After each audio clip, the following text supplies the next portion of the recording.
Hello, and just a reminder that you can listen to Gaming's Lost Memories on Apple Podcasts, Spotify, and wherever you get your podcasts. Hello, everyone. This is BigReed with episode 23 of Gaming's Lost Memories. Today, we're going to be focusing on Star Ocean 2, Second Story R, and in particular, the remake which came out recently. And kind of want to do a little bit of a reflection of the Star Ocean series. So to kind of kick things off, like, what is Star Ocean? So it was one of the earlier action-based role-playing games. It's kind of crazy to think that it's almost 30 years old. Ever since I've been playing games, like, Star Ocean's pretty much always been out there. But it's also, what's funny about that is it's starting to date certain things, because I'm like, oh, 30 years. It's like 28 years old. The first one came out. It's kind of crazy because I think the first one came out on like the PS1. So then you have to kind of like factor in, okay, how much extra time from the PS1 to the NES was there? And you're just like, oh my gosh, I'm officially old. But it's a very interesting series, and I think it kind of showcases that there was a time when, I mean, Japanese games definitely dominated because there weren't a lot of, a lot of American companies were on PC at the time. So a lot of like the popular Western games you would, have on PC, and gradually, generation over generation, a lot of Western developers became more popular on consoles. But it's really interesting to like look back now. So you look at like what are the most popular games now, and there's a lot of online games that are really popular. Like you have like Marvel Rivals, which came out. You have like just Fortnite, like those styles of games where it's online focused. And you go back, 25 plus years, and it was like, hey, what was popular at the time? Oh, you could, you know, release a traditional Japanese role playing game, and that was what was selling. Like it's kind of funny that Final Fantasy VII was the killer app of the PlayStation, and it's pretty traditional as far as JRPGs go, with a lot of like the, I don't want to say archaic mechanics because there are a lot of mechanics that I like, but Star Ocean was kind of in there, and the reason I brought that all up is it made a name for itself with the first two, and the sales of the game in the series, let me phrase it, the sales of the series were significantly higher in the beginning. So just upon some like, basic research as I was looking into this, like, should I play the first game, the remake, which came out a few years ago? And it seems like the answer is going to be yes, but that game sold 3.5 million copies. Star Ocean 2 came out, sold like 1.5. So we'll just say like 2 million copies, and then after that, it's kind of hard to hone in on the sales figures. Especially, I think they're up to like 6 main releases at this point, and seeing how much I like to. So this podcast will be 2 parts here, and we'll start breaking it down. I want to do an actual breakdown of the remake of 2 and what I think about the game, recommendation, review, kind of deal. And then I want to reflect on the series and kind of where you see it in the future, because this could be another, IP or a series which I'm not sure how they make another one. So we'll take a step back here. You have the first 2 in the Star Ocean series, which are, they're selling well. Anytime you can sell 1 million copies of a game, like, you got something good going. Just as long as your budget just wasn't completely overblown. Like if you spent $1 billion to make the game and you sell 1 million copies, somebody's getting fired. Especially with like game budgets now, it's too crazy. Everybody is spending way too much money on games that frankly just, the vision isn't there, and they're trying to, just create a product, and they forget that you actually have to make it, the passion, the artists, the art, the soul of the game has to be there before it can be sculpted into a product. Like for example, You can do marketing on a game, or you can market a gimmick of a game. So hey, what's this unique feature that is you should play this game this year over other games? Because ultimately that's when it becomes a product. There is limited time, there's limited availability, there's limited resources. You have to know your market. If you make a game for everyone, you made a game for nobody. But you have to, like, know what you want to create, and then it becomes a product once there has to be some type of management system to get the game developed, get it gold rated, get it on a disc or get it on download platforms, and actually sell it. And then actually market it too. And I will say on JRPGs and smaller games in general, I would say social media and just the overall internet presence is extremely helpful, because if you release a game, I can't even tell you, there was like a 10-year period where indies were just like mopping the floor. Like some of the coolest games and like the best games that you probably should be playing were, a 3-person studio or a 5-person studio, and they just like self-released basically, but everyone talks. So that's kind of the benefit of, you have a game like Hollow Knight, for example. Hollow Knight is a cool little indie game, and there's supposed to be a sequel, and literally like probably once a week I read some mainstream article talking about, will it be released? Is it a real game? What's going on here? And it's just like a small developer, you know what I mean? So that word of mouth and the internet and social media and all these websites, they will talk about it. Like you'll get a cult following of these very small games. They're very good, but they punch above their weight. They'll sell like 15 million copies. Probably the greatest example of that is Minecraft, just with what it was and what it became. And, they sold it, I think, for like $1 billion to Microsoft, which was crazy. But saying all of that, Star Ocean is kind of like in the middle, where it's this well-known series, I would say, probably less so now, but of it. It's almost 30 years old. There's plenty of games. I mean, it's been on consoles all the way up to the PlayStation 5, so it's current.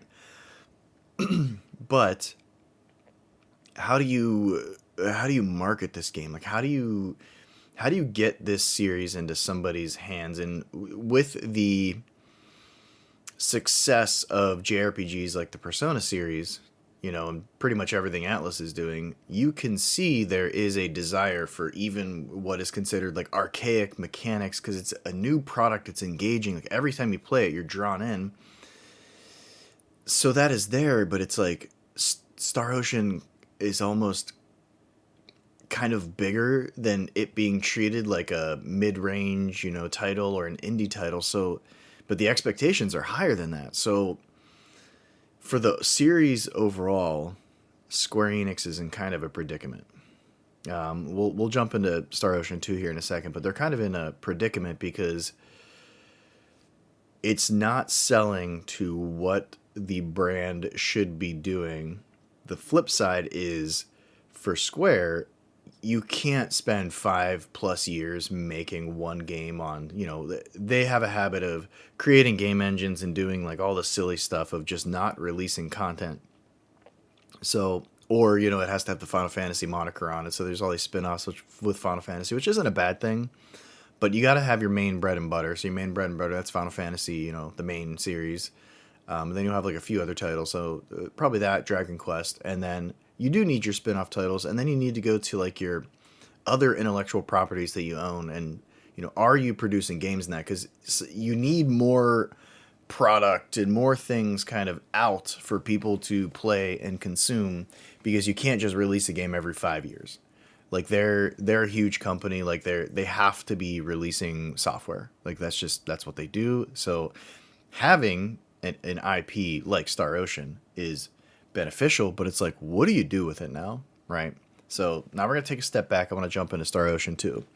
So funny enough, Star Ocean 1 and 2, I think they were on the PlayStation 1, so anybody can correct me if I'm wrong there, just in the comments. But they did get a kind of like a remake on the PSP, which I think I have both copies. I know I have a Second Story, and this is one of the coolest things. I really do like what Square has been doing with like Star Ocean, the Trials of Mana series, like the Mana series. uh, Crisis Core. I like what they've been doing with some of their smaller titles, or easier to manage titles that are a little bit aged, and kind of like bringing them to the modern day. Like I actually really like that. I think the Mana series and I think Star Ocean. It's gonna be a spoiler alert, but I think they absolutely have been killing it with these games. And when you look at this, like I'm like, how are they struggling with like Final Fantasy proper? I feel, but they can absolutely like remake and rebrand and update these other games, and I'm like, yeah, this is awesome. So Star Ocean 2, there was a PSP version of it, which was pretty cool. I did have that. I don't know if I beat it, but I heard last year that they like kind of like remade it again with Second Story R. So I'm like, okay, like yeah, I'm like I played it on PSP. I got to see the updated like sprites and graphics and everything like that, but I don't think I like finished it properly. So I was like, you know what? I actually, funny enough, it's gonna be a GameStop story too. Went to GameStop to buy it, and was just kind of shocked at how much different GameStop is from back in the day. As a side note, just with GameStop, it's kind of interesting seeing GameStop become like one of the worst places to buy video games. I think I'm gonna do just a GameStop podcast, but I went there because I heard this game came out, and of course they didn't have a copy of it. I wanted it on the Switch, so I was like, okay. So finally, a couple months ago, I downloaded it and just jumped into it. Wasn't quite sure what to expect because it's been a while since I played the series. The series has massive ups and massive downs. Tri-Ace is the developer, and like I played other Tri-Ace games, and it's like you go into their games and you're like, there's so much I like about this, and then they just make really weird gameplay decisions, and you're like, I don't think I like this game. Like, what's going on here? But Star Ocean 2, Second Story R is awesome. I'm not gonna lead anyone on here and have a 50-minute podcast of being like, oh, what's the verdict? The verdict is I really really enjoyed it. So one of the coolest things of like updating the game is the graphics look awesome. So basically your characters are your 2D sprites interacting over like a semi 2D 3D world, and whoever for the series that is in charge of those anime like backdrops, or I wouldn't call them sprites, but like the anime character portraits are awesome. I absolutely love them. I wish more games would use it. I think the style is so cool. And what's even cooler is you can go into the settings of the characters and you can shift between the original character portraits, the PSP character portraits, and holy smokes did they kill it with the new character portraits. Like all of the characters just look amazing. There's nothing wrong with like the PSP character sprites, because it's like reminds me of the originals and the PSP character portraits. They remind me of 90s anime. They have that like the lines are very clearly drawn. It doesn't look super realistic. There's not a lot of fluff. It looks like a 90s anime. Not like Sailor Moon or anything like that. Kind of like more basic, but holy smokes, the new character portraits, like you can just tell that the presentation of the game, and I generally don't talk about presentation in games too often, but I was like so impressed by just how everything's laid out, that like just how the game presents itself is impressive. So those new character portraits, I actually kept it on that. Like normally I'm kind of like an old school person. Like if there's throwback or anything old school, I'll just kind of like default to that because I normally prefer it. But those new character portraits are awesome. All of the menus are incredible. The combat system and the updates they added to that were really cool. So you almost have like summons that are timed like every 30 to 60 seconds. You can summon another character from somewhere in the Star Ocean series, and they pop in, do a special attack, and like all of the menus, like it's really in depth. The combat never got boring, which is pretty interesting because like it's not entirely like a randomized battle system, so it's not like you're just running on the map, but you do see the enemies, so you can kind of like plan to engage them. You know, when you fight, you have, you know, your party of however many you have, but I think it's, you know, four is kind of like what you'll finish up with. You have the summons, you have your special arts, which are kind of like your attacks, but they added a little bit of strategy into the game too. And I'm not sure if this was present in the original, but you have damage and you have armor. So Square, I feel like, loves this mechanic. It's in so many of their games. Like you have an armor break where it stuns the enemy, and then you could do additional damage. So you have special arts and special attacks and everything, and like even characters too. That, you know, once you summon them, they'll come in and they're more effective to, you know, breaking an enemy's guard. There's also like a dodge mechanic and everything like that. You can choose different formations, so those formations will have different abilities and bonuses and perks and everything like that.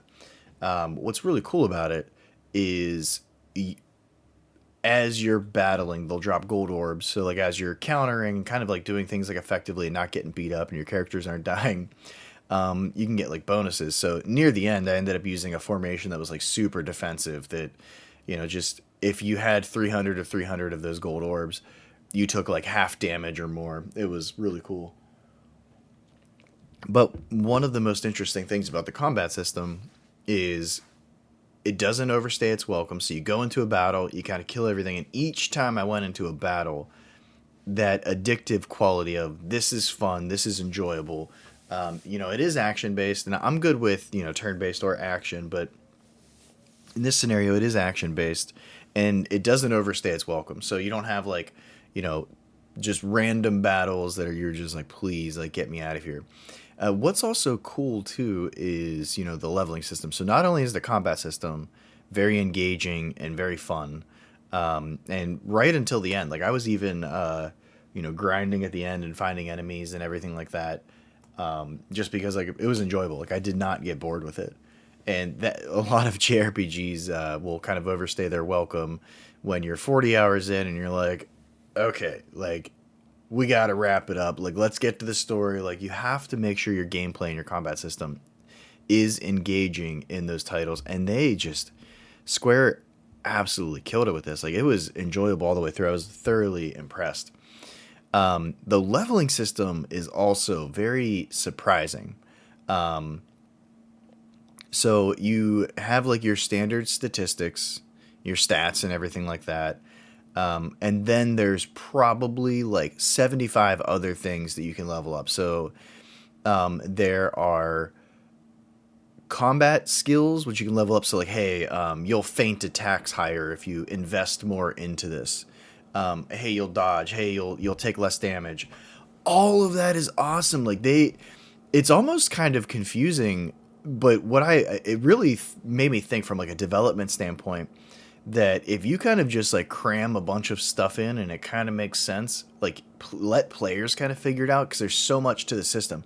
Sometimes in RPGs, it's very, man, I don't want to say linear, but structured in terms of okay, your attack, you do more damage. Your defense, you take less damage. Your, you know, intellect or intelligence, okay, that's magic. Like, you know, you only have like 6 to 8 stats, which they correlate very specifically with something.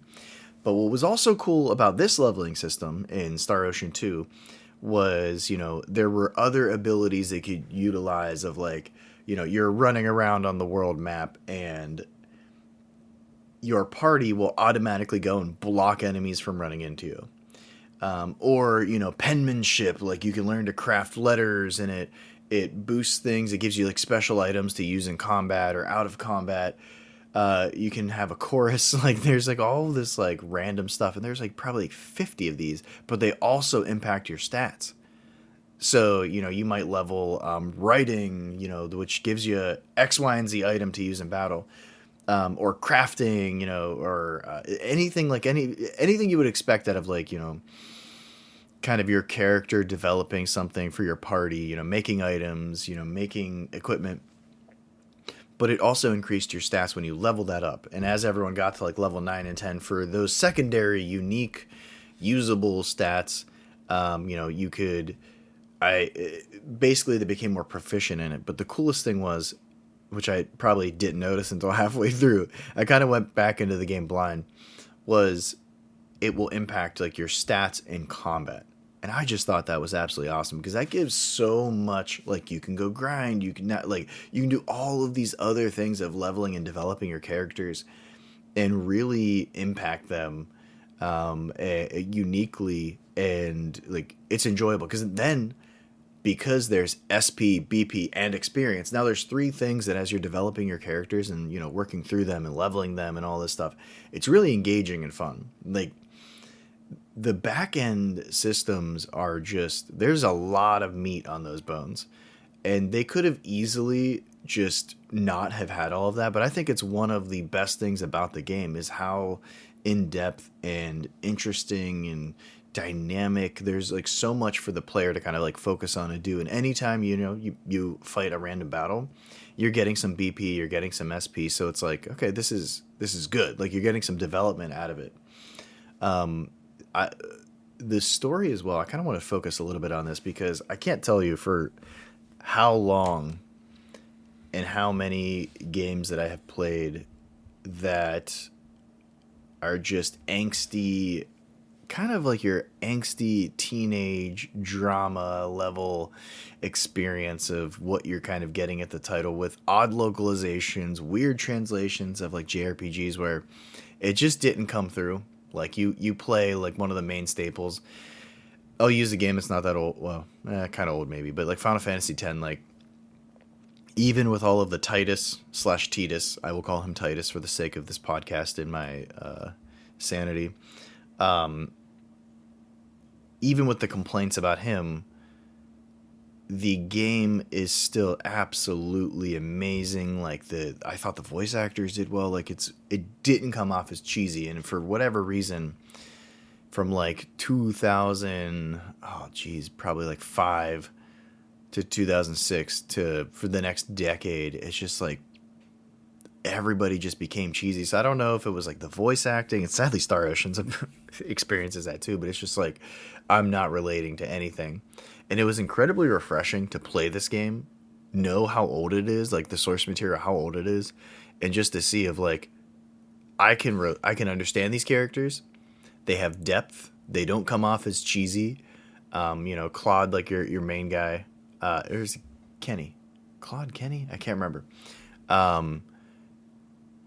He is, in the military, this futuristic military. So Star Ocean, it's science fiction and fantasy kind of blended. But you start off, you're in a spaceship. You're with your dad. Your dad's the big boss with the big beard in charge, and you're his son. So immediately, you have a main character who is trying to find himself, but has been following the path that his father set before him, and it almost seems like he's kind of following in that path to actually be able to have a relationship with his father, and his father, wasn't there very often. So you can kind of like understand that and relate to that even more so. Like I understand, he's a lot younger than me, and there's a lot of an age difference and just life experience difference. But everyone can kind of understand that of like, am I making the choice? Like, am I setting a path for myself? Or am I doing something for others? And I think a lot of people can kind of fall into that and relate to that. Like, did you feel pressured if you had successful parents to be successful as well, or follow in their footsteps? Or, maybe your parents owned a business and, they want to hand it to you. And sometimes there's people that just like don't want to do that. They want to go do their own thing. So the story actually was told very well. I think you were able to have the traditional JRPG experience with storytelling, where there are sequences, there are cutscenes, so to speak. There's a lot of talking, but it also keeps it very high level and direct. So there's not a lot of fluff. There's not a lot of scenes, and there's nothing wrong with that. Like if you have character development, like say the Tales series, one of my favorite things that they did was, you'll be running around the world map and a button will pop up and the characters will like talk to each other. And so you can have like a lot of shorts and character development added into that. And I don't think that's a bad thing. Star Ocean has something very similar as well in this one. But for the main story, it's kind of quick and direct. You know where you're going next. You know what your objectives are. It's moving it along, right? But basically, the very beginning of the game, you're on the starship, and kind of what's Star Ocean about in general, just high level. You have these advanced civilizations, so you have humans who are super advanced, and there's this like global pact or law where you cannot interfere with planets or cultures that have not hit a certain developmental point from a technological perspective, which is absolutely fascinating because if we ever get to the space travel age, humans, sadly, I don't think I'm going to live to see that. But if there were other cultures and everything out there, like you could really mess with them if you show up and you're like 2,000 years ahead of them in terms of technology. So that's essentially where you're at. So they land on this planet. They're inspecting something. And then, of course, the main character is like, I can handle this, Dad, and then gets teleported somewhere. Meets another character, and eventually the entire goal is you're traveling around trying to figure out how to, one, not let them know who you are, where you're from, what all this technology is, which he kind of blows it because he uses his, science fiction blaster to kill an enemy, and you're like, oh, whoops. But that breaks, so then it's like, okay, now it's a fantasy game, you can use a sword. But, you're kind of in this planet, you end up, traveling around and, meeting unique characters and everything like that. I will say the way that they handle, and I don't know if there is, multiple paths of kind of like, I don't want to say a dating system, but there is a character relationship setting where it's, out of 5 hearts, where do you go? And that impacts the endings, which there's a ton of endings too, which we'll talk about a little bit. But I kind of like stuck to the script with that. But it was kind of nice seeing, I don't want to say a love story because there's a lot of like, oh, will they, won't they, do they like each other? Nobody seems to be talking about their feelings. And then you get to like, one of the endings, and it was kind of nice to kind of see that come to a close. It wasn't too heavy handed or anything like that. But yeah, all of the characters, liked them all. Everybody seemed, interesting. They developed well. And one of the things they did to handle character development too which was really cool, was if you go into a town, you can press a button and it goes into a mode where if there's any story segment where 2 characters can interact, you can go do that in that mode. So like everyone kind of branches apart. So you can go have like, a one-on-one cutscene or a one-on-one character interaction, which fleshes these characters out. Some of them are funny and everything like that. Some of them lead to, building a relationship with that character. But, you might go to a town and there's a couple that you can kind of, go and do. And then you can kind of get the party back together and go back to the main story. It is funny. The one thing I will say is most Japanese role-playing games focus a lot on creationism, death, and this is very high level, destruction, and maybe kind of like the thought of where do we begin and where do we end? Is there rebirth through destroying the galaxy? The joke is always like, hi, I'm a farmer with amnesia. That's how the JRPG starts. And then it ends with, all right, time to kill God. And that's kind of how this is. There is an escalation point where I was like, oh my God. I liked it because the story stayed structured and you kind of knew what you were doing.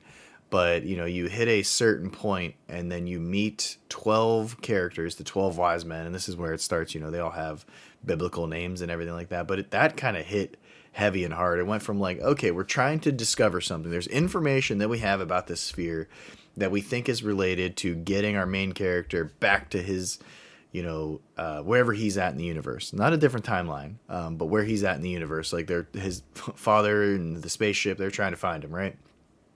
So how do we get him back there? That's kind of like what we're discovering. Then it's like, boom, everything is going to be destroyed. The world's going to be wiped out. We all have biblical names. There's the 12 wise men, and they're impossible to beat. And it was kind of funny seeing that. I felt it was a bit abrupt. It like actually made me crack up. I think the way to do it is almost the way in which like kind of Mass Effect did it, or maybe even some other games. But I'll use Mass Effect as an example, which might be the following podcast that we do here. You know who the antagonist or adversary is, or what the main goal is. Like, what is preventing the main character from succeeding or accomplishing the task that they're being set out with through the story. Like, what is their development? What is their journey? What is the opposing force? I think it's probably better to know early on what the opposing force is, unless you can have some type of amazing reveal or twist. But then you have to have, like, story based elements to drive the plot forward. If you have your protagonist and your antagonist or whatever the opposing force is earlier, you can flesh that out. You can still have that twist, and it gives the character and the player something to be working towards and kind of focusing on. So I think maybe the game would have benefited more from having that earlier on, because the way the game portrays like the first half or the first 70% is, our main character is displaced. He's going through his daddy issues, and you're trying to get back to where you belong.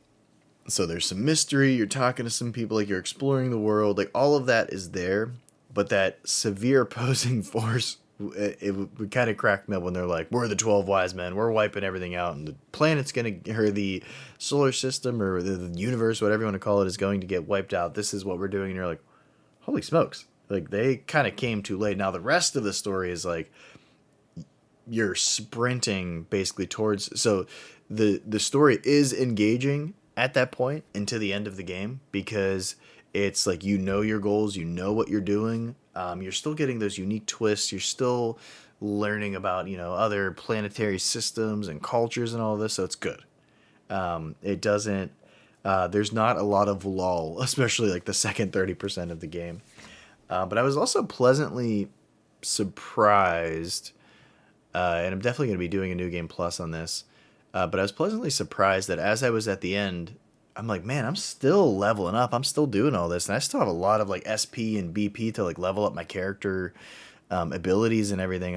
And I found out you can go above level 100. And I was like, oh, okay, this is pretty cool. So I finished the game probably, in the hundreds somewhere. I think early hundreds, like 102, 105, something like that. But the story kept you moving. It gave you a reason to, explore around and go to the next thing. And it was very exciting. It was like, okay, we have to go to these 4 islands here, in this other world, and this is what we're doing. So it's very digestible, and I kind of like when things are structured like that. You know where you're going, what you're doing. It's breaking it apart. It's not becoming boring. I think that's one of the biggest things, is make sure that as you're doing this, you're going around, you're getting items, like whatever like your goal is you're not making it boring. And I felt like Star Ocean 2 did a pretty awesome job with that. One drawback I would say, especially with the latter parts of the game, in Tri-Ace in general, they do this a lot. Like, their games are known for being pretty difficult. Now, some of the difficulty of, Star Ocean and some of the other Tri-Ace games are self-inflicted. It's not like, hey, this is just a difficult game, we're going to give you challenge modes and yada yada. It's like, in 4, hey, you're going to do something for 2 hours, and then there's going to be a boss fight that just has an insanely high difficulty spike, and then you lose all your save progress because we don't put saves before giant boss fights. Star Ocean 2 is not like that. There are plenty of places to save and everything, so that's fine. But there were like probably 3 to 4 parts where like I really had to like focus and have a bit of a strategy. Not saying that it's bad to not have strategy, but it was like, man, I gotta try to figure this game out. And there's certain enemies where I don't think the Tri-Ace expected it to be as difficult, or I don't think they might have played these portions, and sadly I do think this is something that Square kind of suffers from, is I don't think they play their games before they release them. But there's certain bosses that just will auto hit you, and you can't get close to them. Like one, you're fighting like a robot thing, and then he goes into a second form because like you destroyed him, and he just sits there and blasts you, but you can't get close to him. So all of your melee characters are completely, because he just puts a force field around him that just does infinite damage, and it's nonstop. And like the final boss fight, it's like, okay, this attack will hit everyone, and it's cannot be interrupted or stopped. And the enemy just does it like multiple times. So there were several times where I was like, "Geez Louise!" Like I don't mind playing difficult games as long as they feel fair. I feel like probably the Soulsborne series and all that probably does it the best. Where it's like, okay, this is fair. Like I wasn't, that's my beat. But in this game, it's just like, okay, it went to 10 to 10, 10 out of 10 in terms of difficulties, where it just kind of doesn't make sense. It's like, maybe this enemy shouldn't have an infinite spell loop spam system that hits all of your characters and one shots them, and he can just do the attack every 10 seconds. And like, it's just not fair.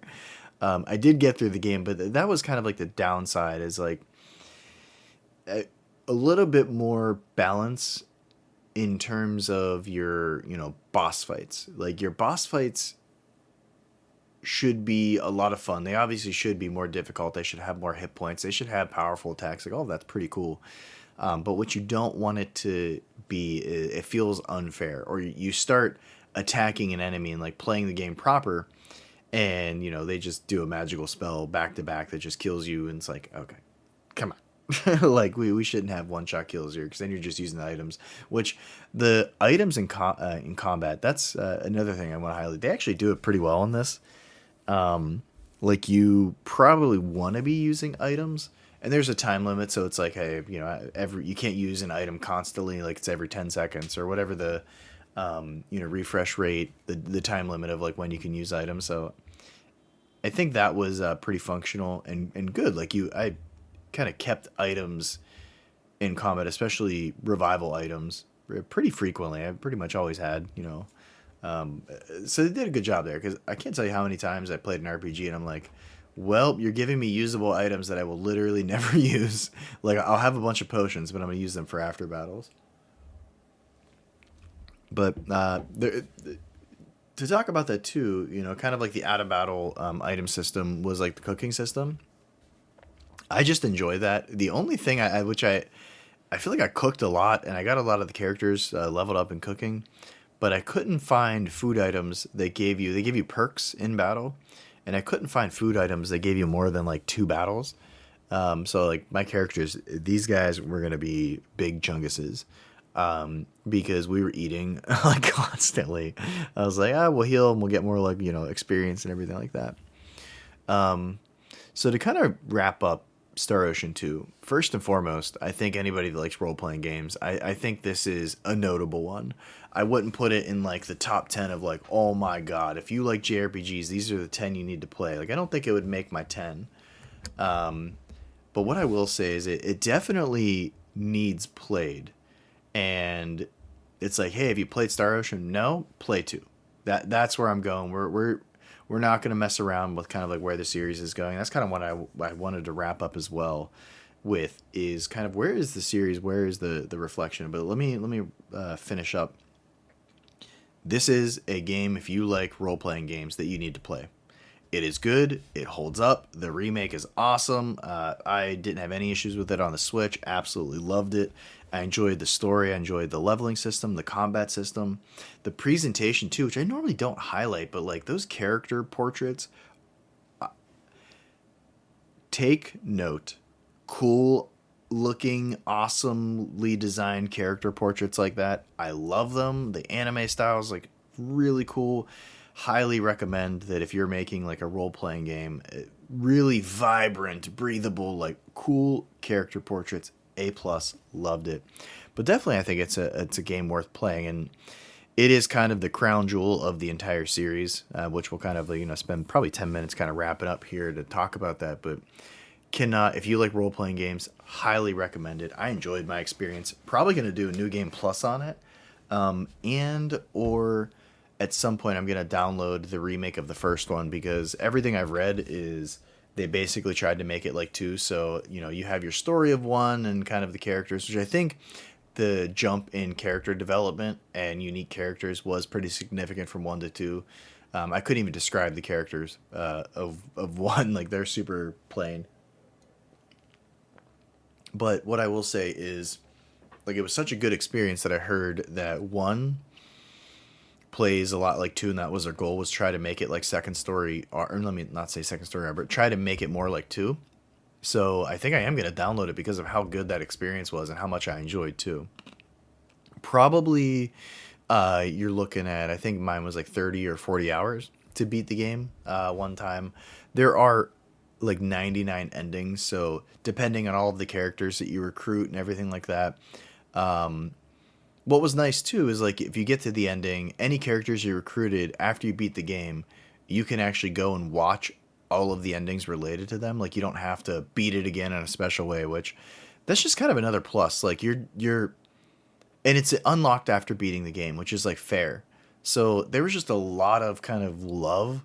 It seemed like they really wanted to give fans of the game like a good send off. And having already remade it on the PSP, like, you would think, oh well, does it really need revisited? And it kind of shows that it does. Like, I would like more games in this vein, more RPGs in this vein. Like, make a new one. Make Star Ocean 7 or whatever we're on now, and make it like that. Like, give me the sprites, give me the, doesn't need to be these big open world games. And I think that's where some of these developers are like the series could exist as in the vein of Star Ocean to Second Story R.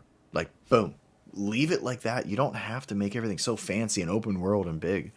You know what I mean? And I think that's kind of what happened with the series. So I think there's 6 main titles. I would say probably the first 3 or 4 are pretty well known in the community. So you have your first one that sold the best, kind of came out and was it was different, right? And then 2 was, everybody's like, that's the best one. 3 was on the PlayStation 2, and that one had a very unique story twist, and kind of fell into the vein of like the more generic JRPGs, the cheesy teenage stuff.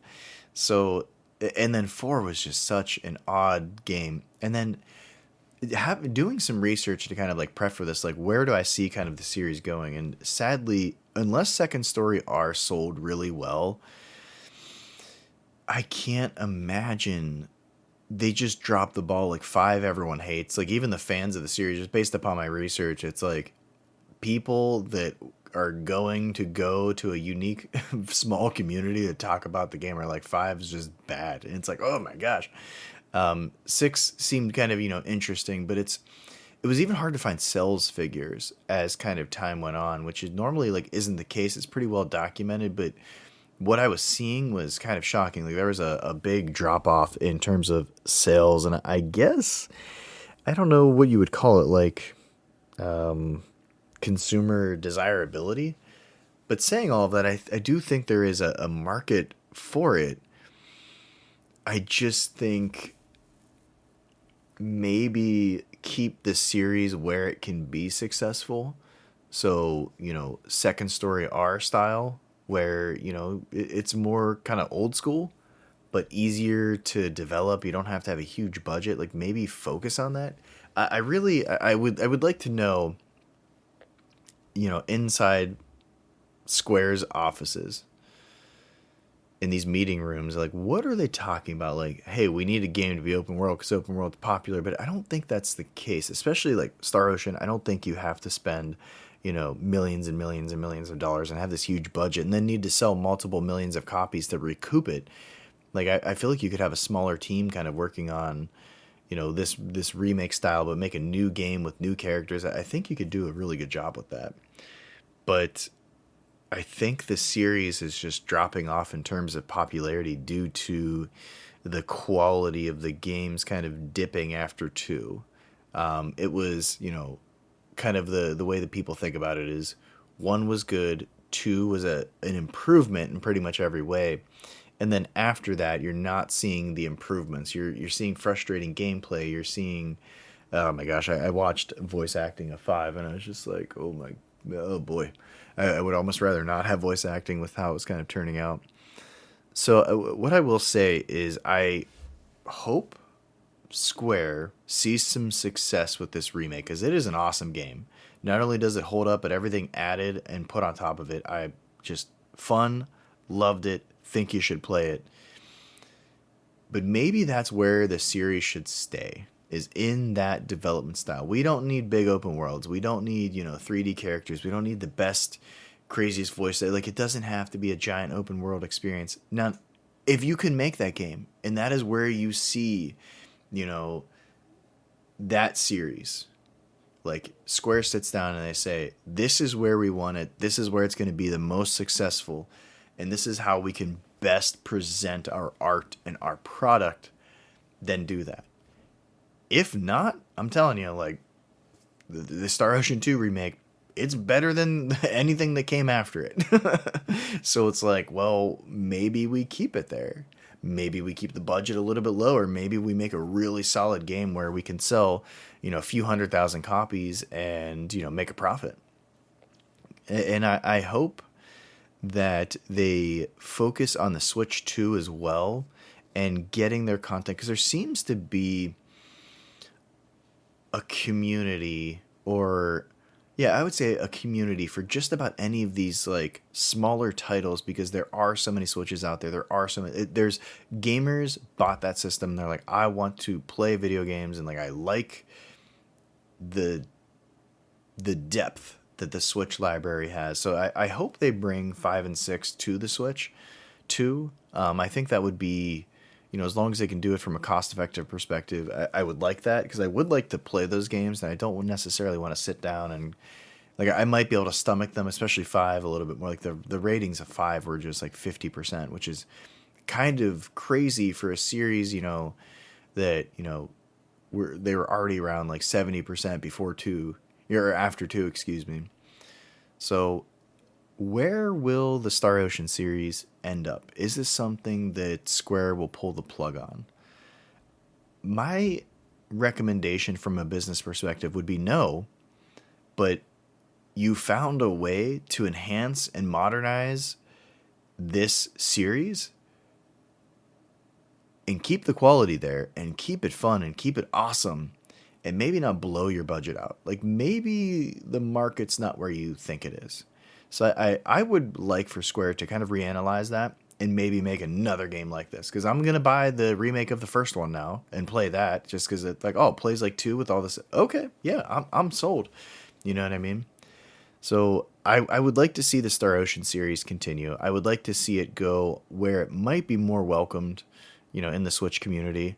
And get those games on the Switch too, and then refocus your development on what should this series be. But my recommendation, if you like role-playing games, is to definitely play Second Story R, like wherever it's available that you prefer to play on. Very fun game. I enjoyed it. There's so much that I liked about it. And it gave me confidence that Square, as a publisher, can pull these remakes off of these types of titles, give them a second life, and maybe even, revive this series, which is kind of becoming forgotten. And I don't want it to. So I highly, highly recommend it. And what I wanted to say, too, is thank you for joining us here, talking about some Star Ocean, talking about Second Story R. So go buy it. Heavily enjoyed it. I'm probably gonna do another playthrough of it here shortly, but thank you for joining us, joining myself and hearing some of my thoughts. Leave any comments of any other games you want me to play, try out, or talk about. I'm thinking for Gaming's Lost Memories, the next thing that we're going to focus on is Mass Effect. Might be a 2-parter. Kind of wanted to plan that out a little bit, so look forward to that. But wanted to thank you. This is BigReed signing off, and thank you so much for listening.